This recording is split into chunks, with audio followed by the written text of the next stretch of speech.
Kay's wedding in Father of the Bride is first class. Her parents don't scrimp, even though Stanley Banks wishes they would. Well, since the Bankses are willing to pay for top-quality products, they will be thrilled if their 1950 selves could do what we can do in 2025, because then they could brew with the best when they order Sparkplug coffee. These premium quality beans are convenient and affordable, especially compared to takeout. If you live in Canada or the US of A, Sparkplug delivers right to your front door, and we Canadians won't even owe a single loonie for shipping. And once you try this stuff, you're going to want it regularly, so join the Autopilot Coffee Club. You can cancel any time, if you ever need to, but you can also just put a pause on your membership for a little while. Maybe you're going away on honeymoon and don't need things piling up in your front porch. Did they go fishing after all? I'm not really sure if they maybe went fishing after all. I think they did, yeah. Okay. They were off to Nova Scotia. She settled. The website is sparkplug.coffee/HYES. Imagine Elizabeth Taylor fishing on her vacation, her honeymoon. No way. She's going to resent him for their entire marriage. Use our HYES promo code and score a 20% discount. That's a one-time only offer, though. Go to sparkplug.coffee and find your new favorite.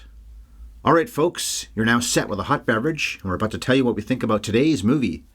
Bev, let Andrew know it's time for him to shine. And action!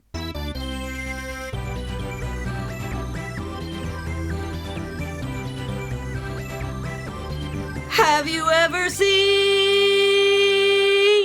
Father of the Bride? Happy February, film freaksters, and thank you for plopping the 642nd dose of our podcasting ambitions directly into your ear holes. We look back at very old classic movies and we spoiled the something old, something new, something borrowed, something blue out of them. I'm the father of the dog, Ryan Ellis. Not currently, but one of these days we'll have a dog again. There's no dog here. And here's my kitten, although that's the first time I've ever called her that. My classy wife. She's so classy. Bev. That's me. So welcome to Old Love Month. We've been covering romantic movies in February for the past 4 years, since Valentine's Day is this month, and we spend the 28 days, or I guess at least once 29 days, reviewing a bunch of lovey-dovey titles. This year, all the motion pictures are movies that came out a long time ago, so Old Love. This one's 75 years ago.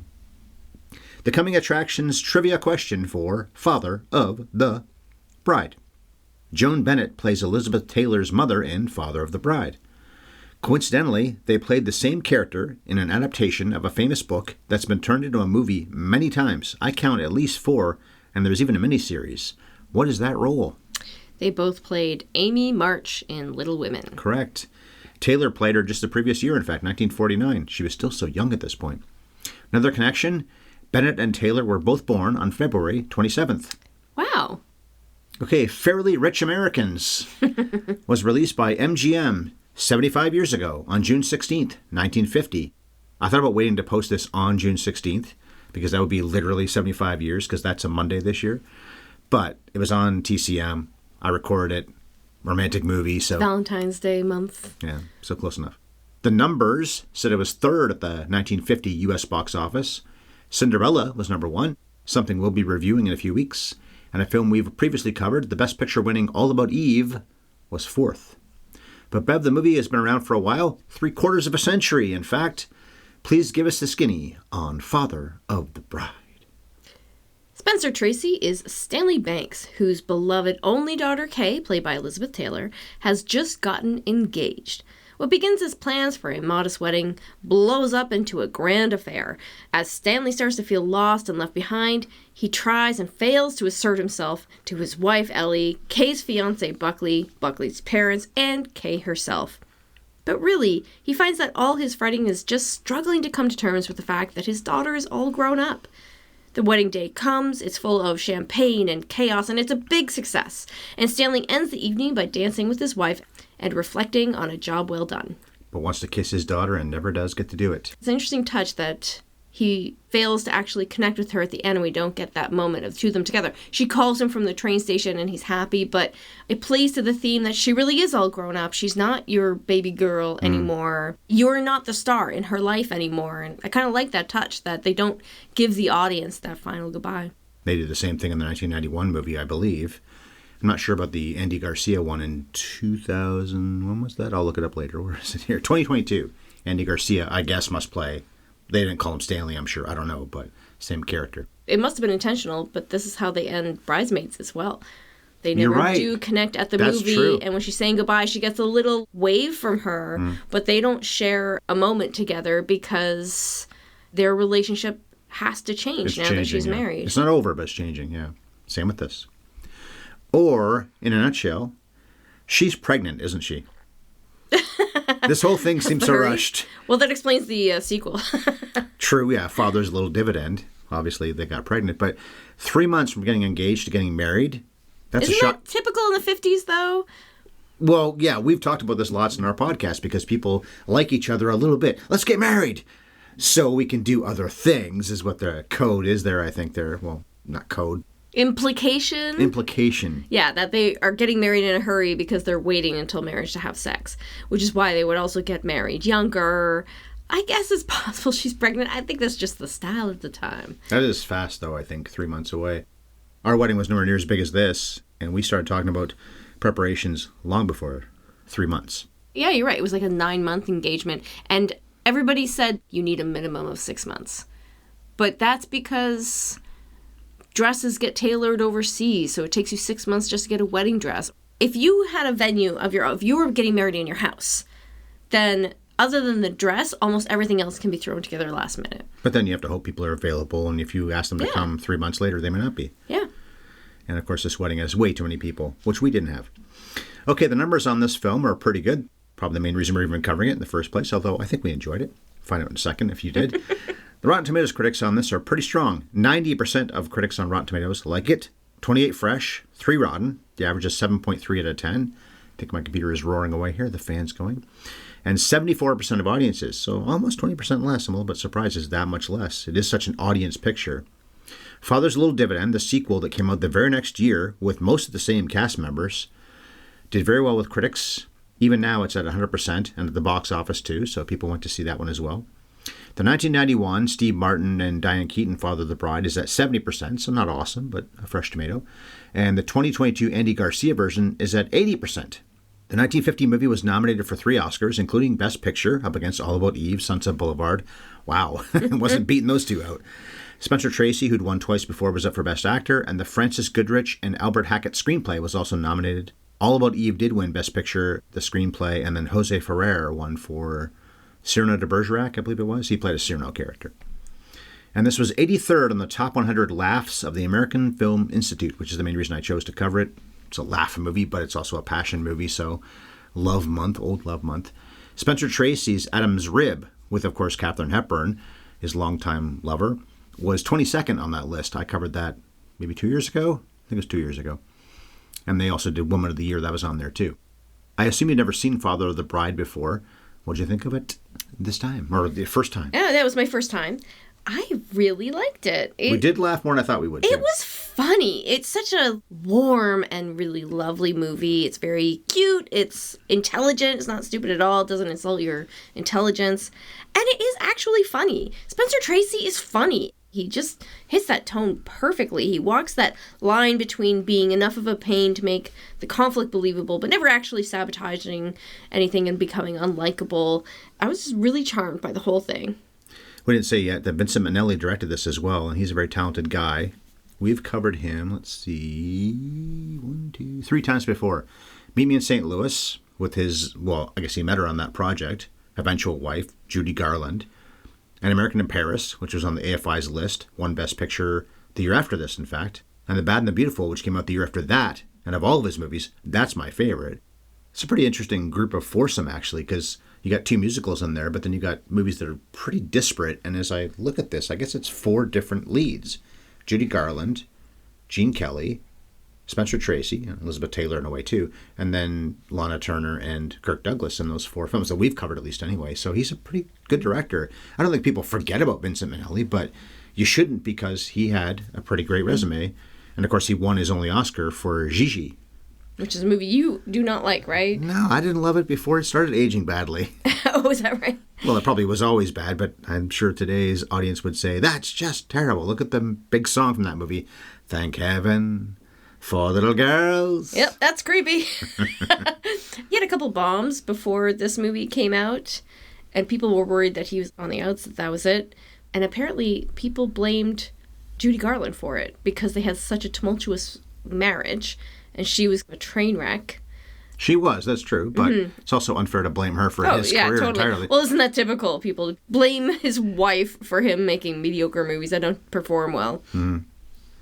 Well, speaking of tumultuous marriages, Elizabeth Taylor, who was married, I know I wrote it down somewhere. 8 times. She was married 8 times. Was it 8? Yeah, right. Her longest marriage was to Richard Burton, which lasted 10 years. She married him twice. But her first marriage had just happened to Conrad Hilton. No, Conrad Hilton's son. Conrad Hilton was her father-in-law. Okay, a Hilton. Yes. And not long before the film came out, so they got great publicity, which is one reason people think this did as well as it did, because the publicity connection, all that kind of thing, the hype that came out of it. Although she wasn't the star that she became. She wasn't a huge That's star. true. Well, it was the year after this when she did A Place in the Sun with Montgomery Clift, and that was a movie we covered too. It was on the AFI's list. I guess that made her a star. She'd been a child star. This was her transition to adult films. Even though she was only 18 during shooting. Well, she's playing, what, 19, 20? She's playing 20, Yeah. but she just turned, in fact, 18. So she got married at 18. Does she seem that young? No. You know what? The hairstyle always throws me in these old movies that these people are like 18, 19 years old, but they have these very sternly drawn eyebrows and what I would call a blue-haired little old lady's hairdo with those tight curls framing their face. And so they don't move at all. Such strict hairstyles that I associate with little old ladies. Her marriage to the Hilton, it didn't even last 1 year. They split up before the sequel came out. Right, that was part of the problem, is that the publicity was all for this movie and then I guess the sequel too, but then they weren't even together anymore. What did you think of the chemistry between Spencer Tracy, Joan Bennett, Elizabeth Taylor? I like Joan Bennett a lot as Tracy's wife.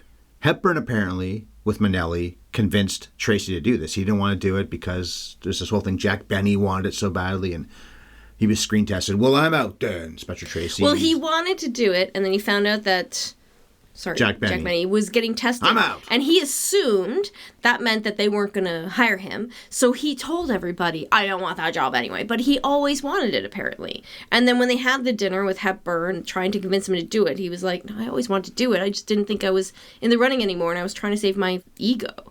I bet he got a little more money then, too. Well, he was a huge star, so he could have asked for anything he wanted. Yeah. Tracy's a lot more complicated than we knew at the time as well. And Tracy wanted them to cast Hepburn as his wife instead of Bennett. I think Bennett's a better choice. Well, I think it's so funny that they were like, we can't cast Hepburn as your wife because you two have too much chemistry. We want to believe that you're a middle-aged couple with grown children in the suburbs. I love that they're like, I'm sorry, you guys are too horny for each other. Nobody's going to believe that you've been married for 20 years. I read that. I didn't know what they were getting at. You're right. People were still fantasizing about the fact that these two in bed together was hot, hot, hot.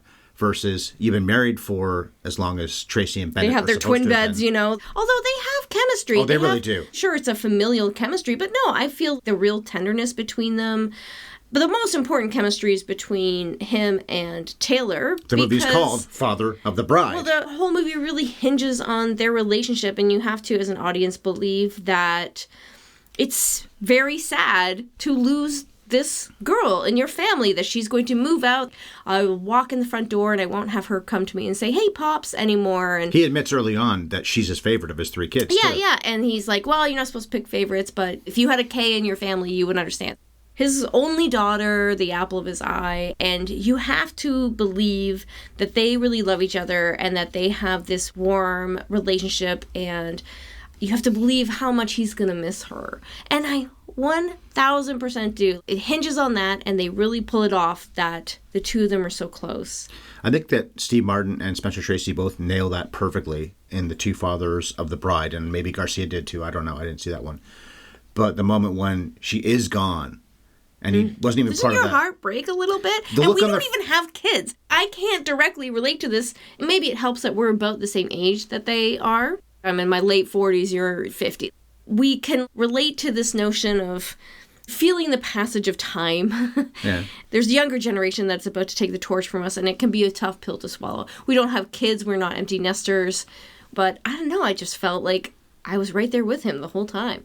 But I mean the look on the face especially. I didn't love the Martin Diane Keaton one, but I thought it was solid at least. But that whole moment behind, I want this one thing at least, on this wedding day, it's been so stressful to at least just kiss her and tell her I love her and send her off. He already did that in a way because he not delivered her, what do you call it? The whole who gives this bride, whatever. And I assume that's in the 1991 Walks her version. down the aisle, yeah. So he did that in a way anyway, and he's had all these years with her. But it's almost like, I need one more moment. You could equate that to a lot of things. You're about to die, but you know you're about to die. But I want one more second. That line in Dawn of the Dead, Matt Frewer has, you want every second. I guess you could say that's what's going on here. But the look on the face, I think, is the key. Tracy has that bewildered look. He's pretty funny in this. He's the funniest thing in this. We've been saying this a lot lately, and we've covered a few movies where the lead character may be the funniest person in the whole movie. Shaun of the Dead back in October, and I guess you could say Gene Wilder also. Maybe not him so much. Well, he's on the short list, at least in Young Frankenstein.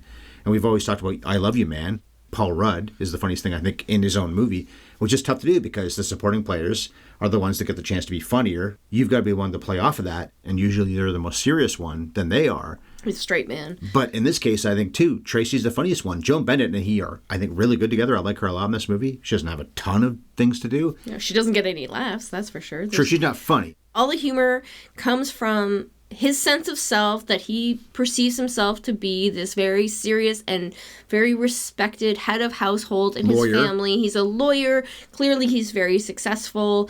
And his kids all seem to listen to him and like him. So he's this great, successful family man, and he thinks that he's in charge of his life. And through the course of the movie, he discovers, one indignity at a time, that he actually has no control over his life. And you don't sense that it's like, oh, actually, his kids and his wife run the household. Nobody has control over their life. It just feels like it's the passage of time is the enemy in this film, that he's suddenly getting older and he can't stop the world from changing because he has all this resistance in the beginning. And like I said earlier, he never overdoes it. He has so many opportunities to be unlikable. The device of having his voiceover tell us his worst instincts and his worst thoughts, or he'll tell his worst instincts and his worst thoughts to his wife, Ellie, but not actually act out on them. And when push comes to shove, when it really matters, he will say and do the right thing with Kay or with her future in-laws. He makes a buffoon of himself, but he never crosses the line and does anything unforgivable. So he's allowed to have those ugly thoughts and all those anxieties, but always do the right thing. I mean, this isn't a high conflict movie. There's no meaningful conflict at all. Or if there is, it's solved immediately. The driving force of the film is him and the small death of his ego. He plays vulnerability really well. I guess this is why he made the big bucks, why he was the big star.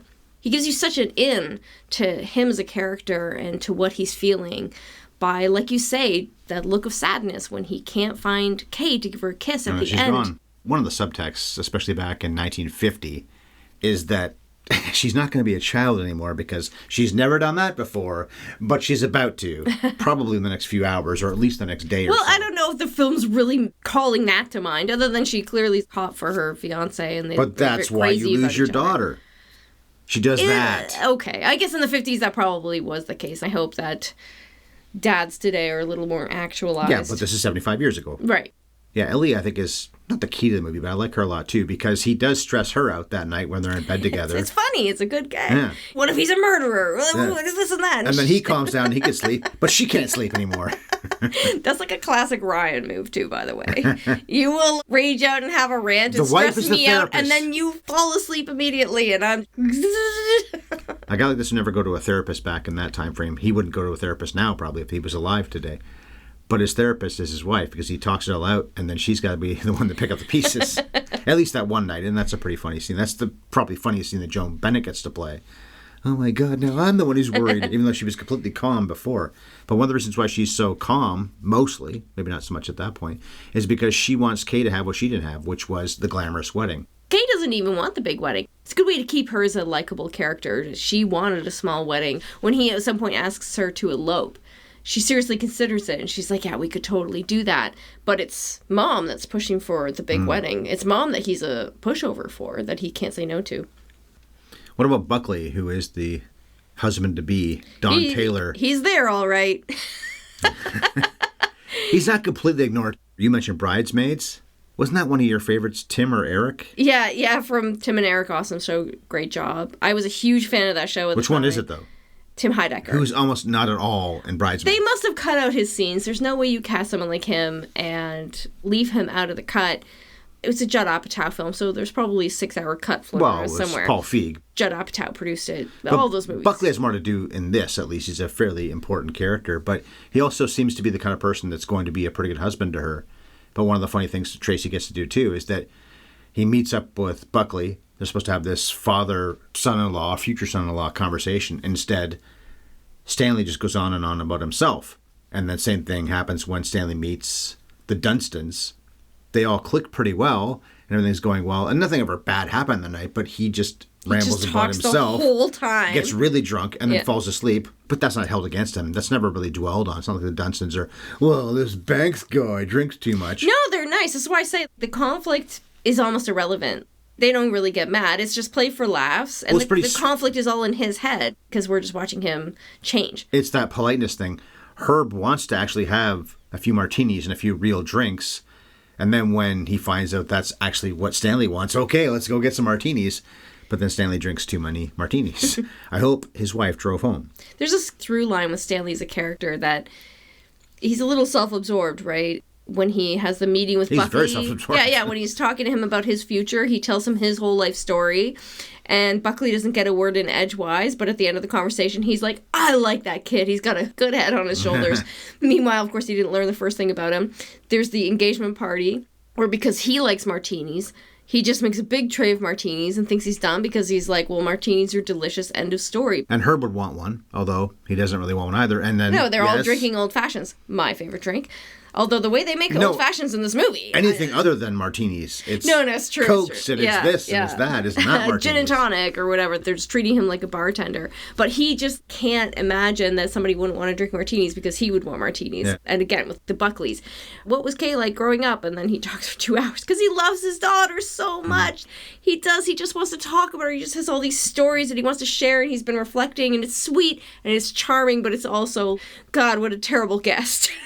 He loves himself, though, a lot, too. Yeah, he likes the sound of his own voice. And that engagement party, when he's stuck in the kitchen, he's supposed to give a speech. He never gives the speech because they all leave before he can get out there to do the speech. All the ways that he wants to center himself in this, he just never gets the opportunity to. And he should get the chance to do that. His last movie, Guess Who's Coming to Dinner, with Katharine Hepburn, of course, ends with this great speech he has.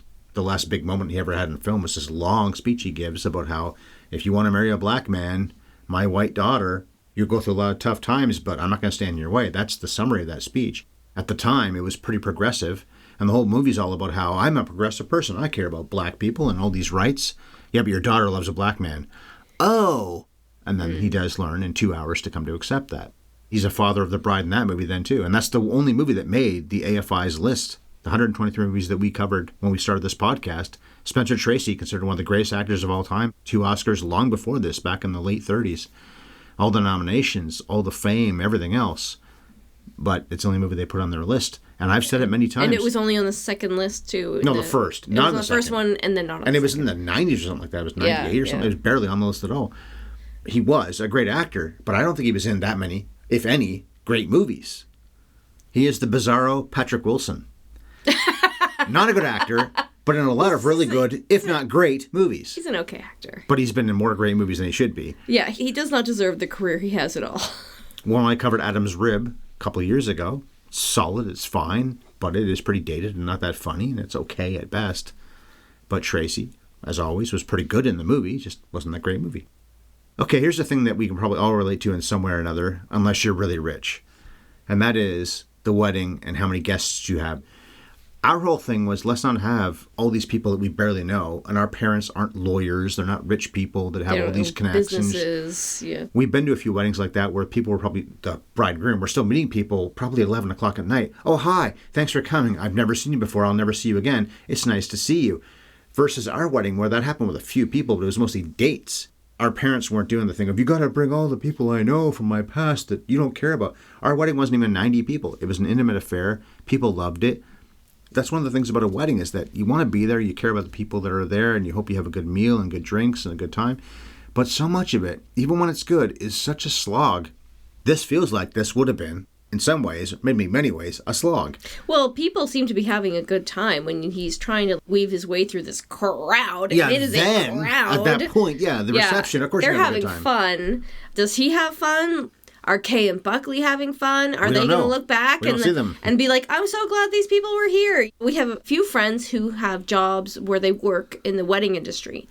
And we asked all of them, what makes a great wedding?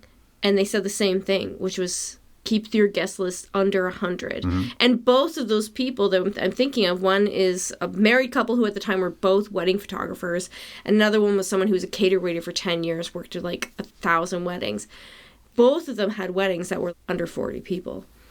Yeah. And then everyone we know who got married during the pandemic, who had to scale their wedding way back and go from guest list of 200 to a guest list of 25, loved their weddings. Yeah. That's not this wedding in this movie. And I kind of thought about that when you see this house full of people. Do they care that all these strangers are there? We know it's kind of for Ellie. Mom is way more interested in having this gigantic party that she never got to have. Yeah. But I don't know how that makes your wedding more special when there's a crowd of strangers there. Yeah, and also they're tearing up your house, and then you got that Masula guy being a dick and judging you for what you don't have and all the deficiencies of your house and the stress about Aunt Hattie. Where's her name here? Oh, yeah. Aunt Hattie, who's stuck at the station. We never see her. Maybe she's supposed to be at the wedding and we don't know. She never made it. Maybe that's what it is. She never actually made it. But I guess she calls and Stanley talks to her for a while. We didn't deal with that either, I don't think, anyway. There was the incident when you were waiting outside, not the chapel, but the place where we were going to have the ceremony, and your uncle was late. Oh, that's right. I had to pay for his cab. Up. You had to pay for his taxi. Such a great story that he showed up, and he was like, the last ones. So I forgot my wallet. Classic Uncle Wayne, truly. Yeah. He's a big wedding gift giver, though. It's true. He was one of the most generous gift givers there, so he made up for it. His wife at the time, my aunt, they've been married many times, or they were. Oh, yeah. They were like Elizabeth Taylor and Richard Burton. They got married. But they were the last two that we're waiting for them. We didn't want to do without them. So here's a timely thing. The day we record this, I was looking for clothes to go on vacation. Not the same thing Stanley's doing, but when he finds his old, keeps on calling it a cutaway. So it's tuxedo, but he calls it a cutaway. Doesn't fit. This will be just fine. Wants to save everything he possibly can, every bit of money that is he possibly can. But it doesn't actually fit him. But it's not just about saving money. I think it's about him still believing he's the same young man that could fit into that suit. He doesn't want to admit that he has changed too, along with everything else. Yeah, you don't get to breathe if you're going to wear this suit. And you better just stand straight. And even then, you look ridiculous because your shoulders are hunched over. And there's a good bit of comedy where they wait just long enough for him to rip the suit. It doesn't happen in the same scene. It happens later when they're having some crisis about something else and he's reaching up to the drapes or something, and then suddenly the back just rips and you're like, oh yeah, that thing doesn't fit him. Good patience by Minnelli and the screenwriters to do that a little later on, not in the moment, because Ellie's watching some of what he's doing as well, trying on the suit in the mirror, I guess maybe in the attic or something. A great screenplay is a big part of why this movie works and why it's still so watchable and fun 75 years later. It's a smart screenplay. It's a thoughtful screenplay. I think there's real characters. It feels like it's not that deep, but it does really hit me on a level. Even though it's such a fluffy, light movie that's so easy to watch, it gave me feels. Well, it was written by Goodrich and Hackett, who were writing partners and were married for nearly 53 years. I'm not sure the writing was that long, but the marriage was that long. They were nominated 4 times for Oscars. They got divorced at 53 years. They gave up. I think one of them died, actually, is what it was. Oh, all right. One of their screenplay credits, well, 2 of them. One is The Thin Man, which I covered last year on my own, but also It's a Wonderful Life. They and Capra had their writing credit on that. Well, that's a resume right there. Mm-hmm. And we should add that it was based on a novel also called Father of the Bride by Edward Streeter. Yeah, 1949. So one of those examples of it got turned into a movie right away, about a year later. So apparently the cake, being $400 then, adjusted for inflation, would be in the thousands maybe now. I guess so, right? 75 years later. What wedding cakes cost. Do they cost in the thousands now? We have a friend who made us our wedding cake as our wedding gift. She's not like a professional baker, but she could be. It's really expensive. And that was over 10 years ago. Yeah. But also her dress. Now, Taylor's going to look good regardless. I think she's always been overrated as one of the great beauties of all time. She's on the list, but she's not my favorite beauty of all time. But she does look good in the dress, except at the same point, it's also so demure. I don't think you need to see a whole lot of cleavage exactly with a wedding dress, but it shouldn't just be that you're completely covered up from wrists to neckline. The fact that the cover-up toes. of her décolletage was in lace instead of fabric was probably a risque thing at the time. Okay. A lot of wedding dresses now, there's a very popular trend of big cutouts and lace replacing where the midriff would go. I'm all for it. I'm just saying, wedding dresses are getting very sexy. It's a lovely dress. It's a lot. There's a lot of bells and whistles on that dress. I guess it was stylish in the 50s. I think she looks as good just in her normal clothes as she does in the dress, though, because I think it's a little bit too much and it's a little bit too cover-uppy. Stanley, though, is blown away when he sees her in the dress, and it's also part of the whole subtext of, oh my God, she's so grown up wearing this thing. And she's calm during the walk down the aisle. Buckley's anxious, but then in some ways so is Stanley. I think the voiceover even says that he's not calm, but Kay is. They indicate over and over that Buckley is going to make a good husband. He comes from a good family. He's already successful in business. He clearly loves her, and whatever compromise they come to about the honeymoon, he's ready to just give in to her and make sure that she's happy. But her coping with everything that's going on implies also that she's going to be a good wife, that she is ready for this. Well, she wanted to end the marriage, the engagement, when she found out they were going to Nova Scotia for a fishing trip. But then he comes in with a bandage on his hand, deeply apologetic. I don't care about that. I'd rather have you than that. But the bandaged hand was because she slammed the door in his hand. And Stanley talks them down. But Buckley is apologetic. It's not, well, fine, whatever it takes to make her happy, with a type attitude. He really is apologetic. But then you wonder if he got what he wanted in the end. By the way, during the ceremony, I like this touch. Delilah, the maid, she's not playing that, yassa, I's coming there, massa stuff.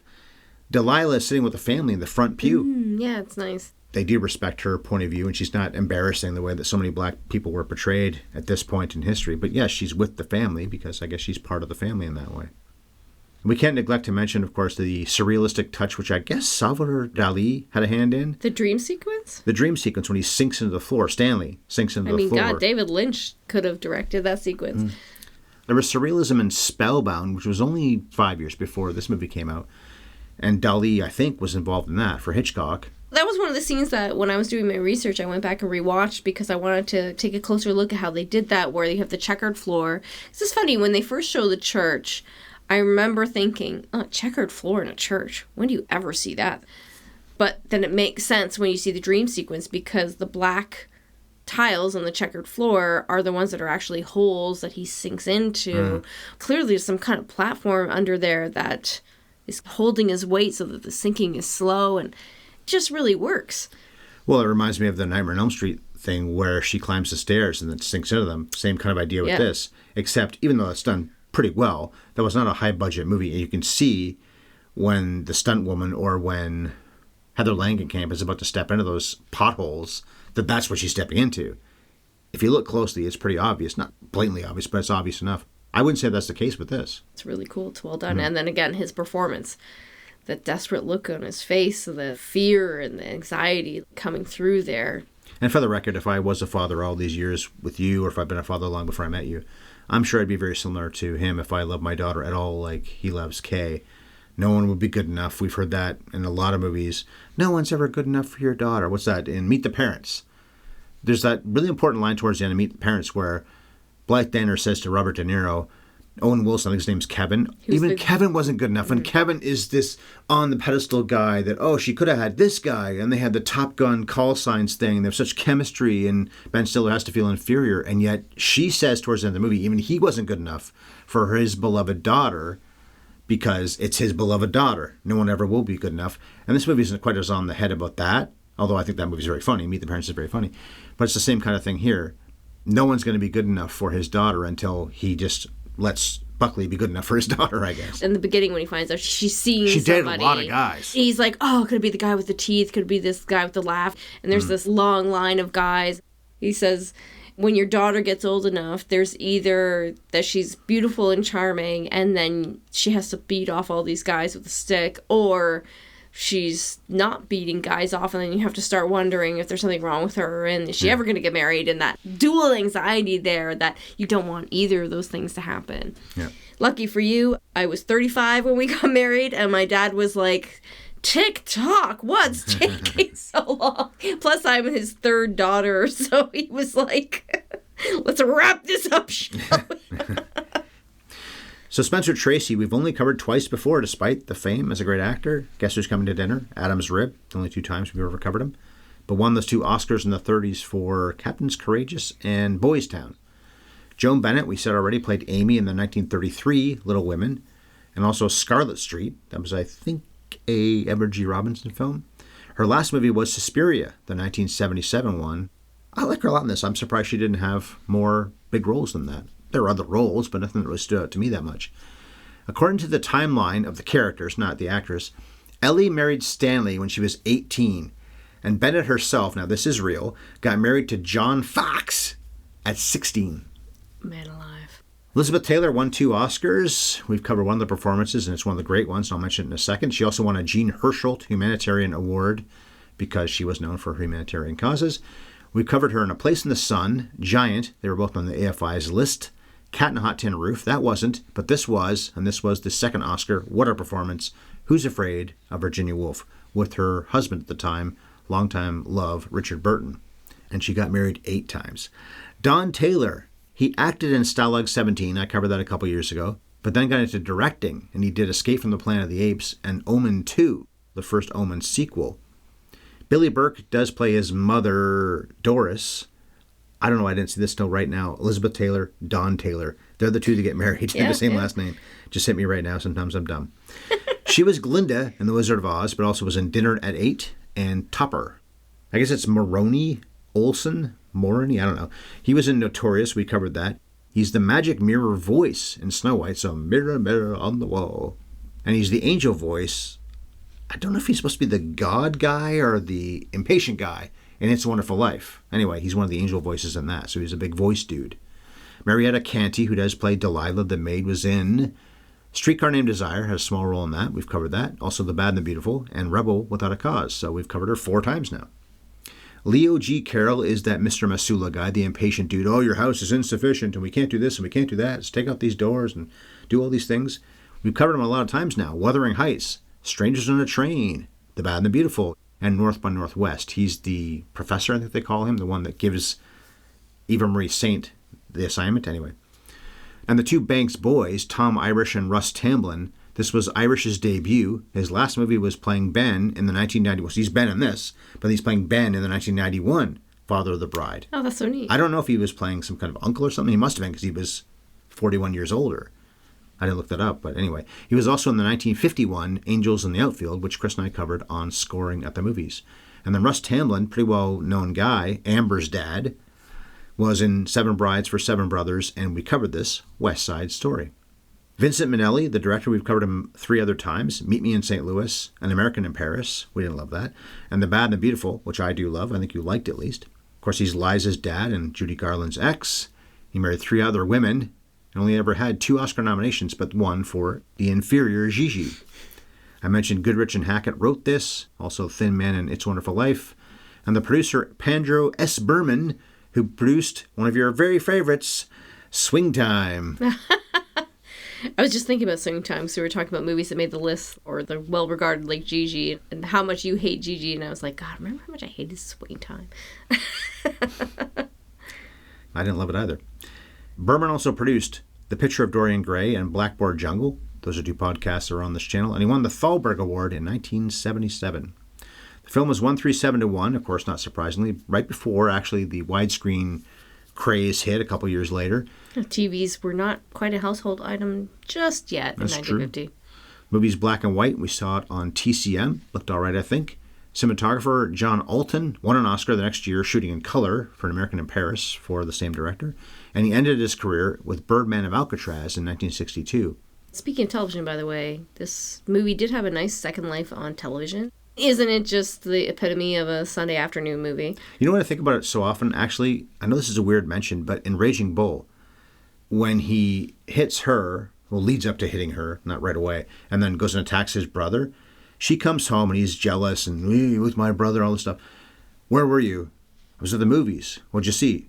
Father of the Bride. Then we know it's 1950 or maybe 1951, possibly, because movies played forever back then. And I don't know why, but that stands out to me as much as anything, that she's being accused of cheating and she's not actually cheating on the guy. And she went to see this wholesome, innocent, nice movie. It's not like she went to see some daring French film or something like that. And, ooh, let's do something and smoke and be bad. G-rated, yeah. The editor, Ferris Webster, he also cut Blackboard Jungle, Cat in a Hot Tin Roof, so he's seen Taylor a few times in his career, or did anyway.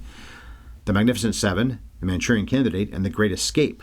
Those are excellent movies, mostly, especially the last 2 or 3 there, 3 or 4. And the composer Adolf Deutsch won 3 Oscars for musicals, not for this kind of film, which is not a musical, but also did music for Maltese Falcon, Some Like It Hot, and The Apartment. What a resume that is. So the movie's not really known for its technicals, and it's 75 years old, but what'd you think of the look, the cutting, and the music? Well, it's just one of those movies where there's nothing flashy, but there's nothing that isn't just perfect either, it is MGM, right? So no wonder. The cinematography every shot looks great, and the editing, nothing flashy, but they keep it under 90 minutes. We just rewatched When Harry Met Sally, one of the most economical stories in cinema, and part of what makes that movie so great. There's just no wasted scene, and they give so much trust to the audience to figure out time has passed. The wedding's getting close. All these other things have happened off screen, but we trust you to figure it out because we don't think that's relevant. We just want you to watch the scenes that are fun and will move the story forward. The music in Father of the Bride, a lot of it is diegetic, songs that are playing on screen. What happens next, other than the sequel and the remakes? I guess he works until he's at least 70, so he can pay for all this, because that's part of the thing, is that he's doing well. He's got a great, big, huge house in the suburbs. He cries broke, but they live in a mansion and they have a staff. But still, can take a while to pay all that off. He's a lawyer in the 50s. He'll be fine. Right then, last thoughts on our first movie in Old Love Month, Father of the Bride. I just found it to be such a pleasure. Yeah, you're not reinventing the wheel here. You're not doing anything brand new. You're just taking these tried and true methods of telling a story and knocking it out of the park. They got a great script and a great cast, and it's really well directed. I would recommend it to anybody. It's about 90 minutes, economical. I enjoyed it. Maybe it wasn't funny enough to make the AFI's top 100 laughs, because it did, although there were some good laughs, especially from Spencer Tracy. But it is funnier than I expected it to be. I thought we'd smile, chuckle. No, I laughed. But we flat out laughed a few times, yeah. The cast is pretty terrific. A fun watch. Pretty good movie. And romantic in a way. I think I liked it more than you did. Well, I thought it was a 3 at best. It sounds like more like a 3.5. Yeah, out of definitely. 4. Yeah. So that was how we saw Father of the Bride. We'll be back in 7 days with another romantic movie here in Old Love Month, and this is indisputably one of the most romantic movies of all time. Whether we think that or not, I don't know yet. We haven't watched it, but it is on the list, top 10 AFI list.